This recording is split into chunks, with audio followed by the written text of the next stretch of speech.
Hey guys, welcome back to my channel. As you can see, I'm already hands on the job, but I wanted to share these diagnoses with you and how to test a driver on a computer, or well, not really a driver on a computer, how to test if the driver on the computer is bad as far as your harness and so on. So this is, let me go back to the information, which I have here. Is 2008 Ford Fusion. I already scanned the codes, and we have, as you can see here, uh, primary circuit or secondary circuit faults on ignition coil E and F.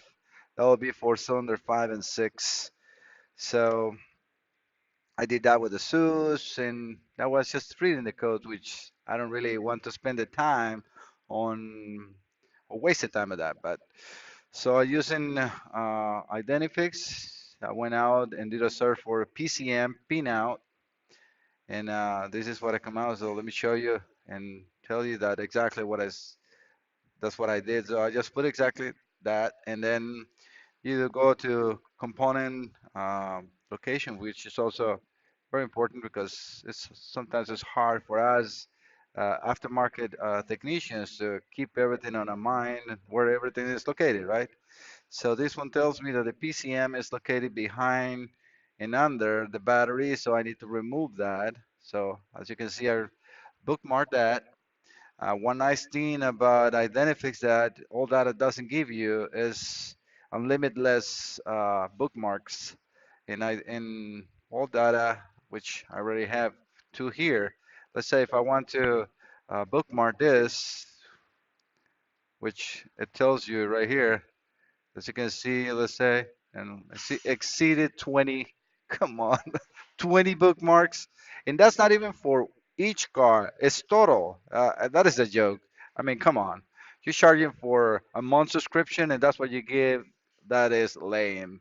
But well, Identifix is not like that. Identifix it lets you keep those bookmarks in there, and you can go back into your data and and check those again. So, which is important. I mean, that's what the bookmarks are for. I mean, it's like, what is are you using in memory? Well, go back to the diagnosis.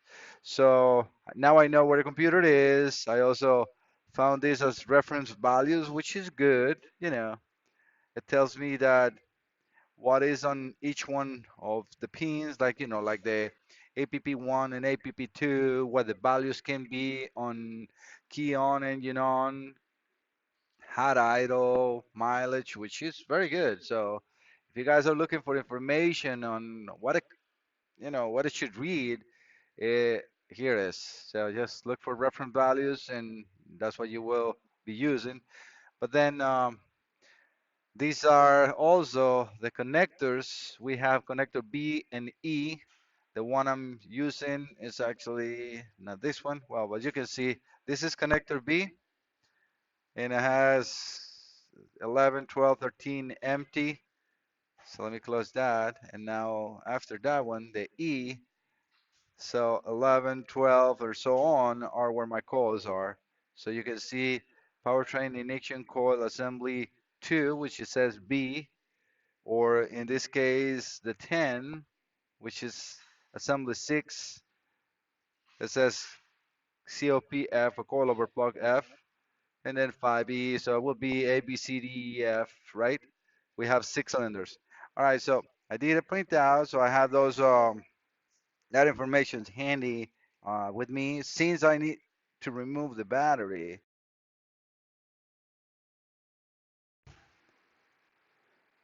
hello, uh, one of the notifications on YouTube took the sound, at least for me.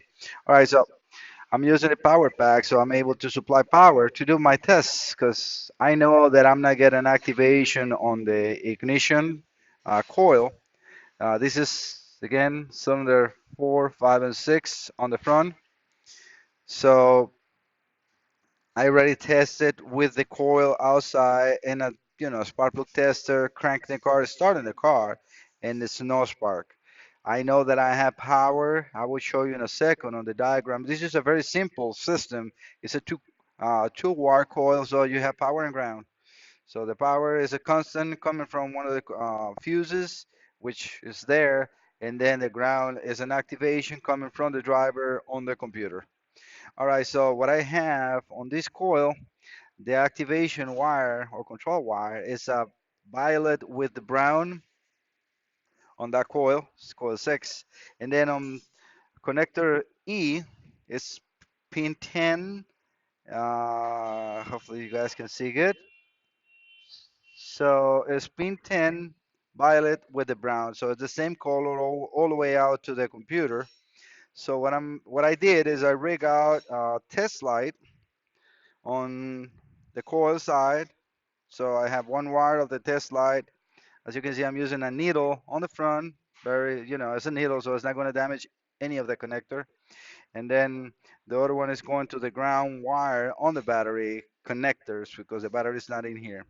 So I connect my negative from the power pack onto the ground, obviously, and then I am running uh, a fuse lead with a needle on the front to supply the power to that pin on the computer. I now know it's the connector on the top and it's the 10 pin. So all you need to do is count.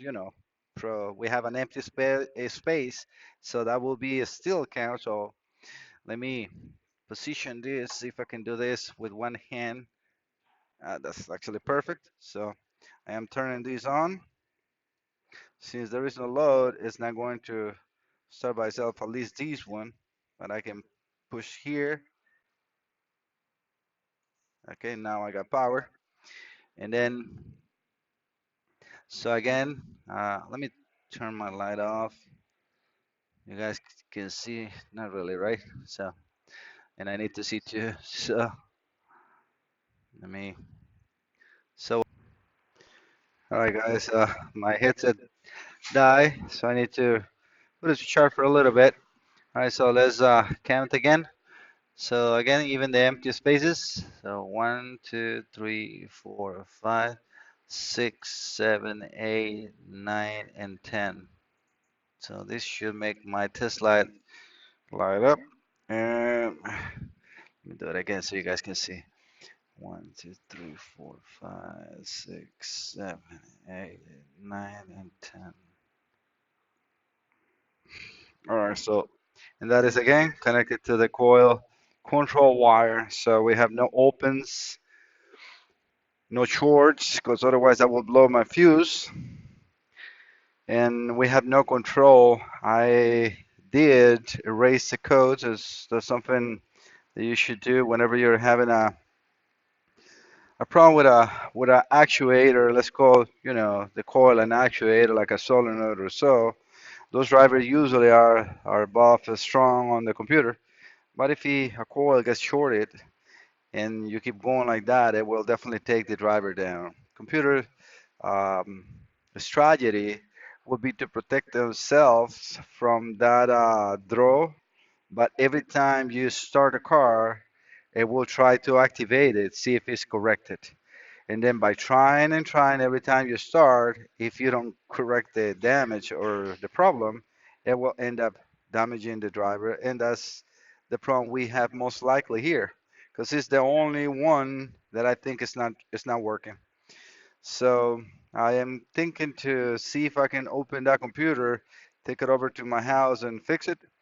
Otherwise, if that is not the case and I cannot fix it, I will show you at least the car starting after the repair, either me fixing it or replacing the computer. All right, guys, so this is what I wanted to show in this video. Hopefully you guys like it and don't forget to subscribe. Thank you so much. All right, guys, those who know me, I cannot stay without keep going, right? So I got the computer out and yeah, to remove the casing, which is pretty simple. That's the casing on the computer. And you just, this got like silicone around to kind of like protect. You bent a little bit the cover, but I mean, no matter what, this is garbage. Or if I'm going to fix it, because one of the MOSFETs, let me make sure the camera is in zoom. I don't think I need more light, and you guys can see that. I mean, this poor guy, he just got completely blown away. And uh, looked like this one's too.